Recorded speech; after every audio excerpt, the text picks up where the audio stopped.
You can use different methods to solve equations that contain fractions. Problem 4. Solving an equation that contains fractions. What is the solution of 3x over 4 minus x over 3 equals 10?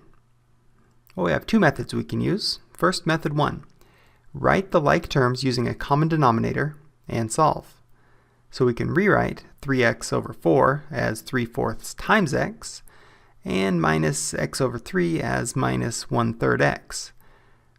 This expression still equals 10. That's just rewriting the fractions.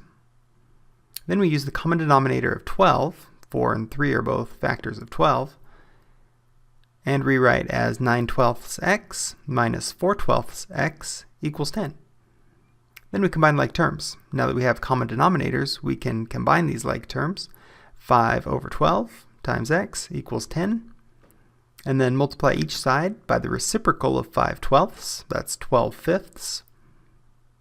12/5 times 5/12 is 1, leading us to just x isolated on the left-hand side. On the right, 12/5 times 10 is 24.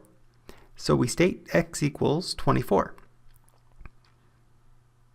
In method 2, to clear the fractions from the equation, multiply each side by the common denominator of all of the fractions in the equation. And that's 12. So we multiply the entire expression on the left by 12, and the entire expression on the right, which happens to just be 10, by 12. 12 times 3x over 4 minus 12 times x over 3, just using the distributive property to distribute the 12 to both terms inside parentheses, is still said equal to 12 times 10. We then multiply. 12 times 3x over 4 is 9x, minus 12 times x over 3 is 4x, and that equals 12 times 10, 120. Combine like terms, 9x minus 4x is 5x, and we still have equals 120. And then we divide each side by 5. That's the inverse operation of multiplying by 5. To get x by itself, it's now isolated on the left. X equals 24. Your turn. What is the solution of each equation? Why did you choose the method you used to solve each equation? Part A. 2b over 5 plus 3b over 4 equals 3.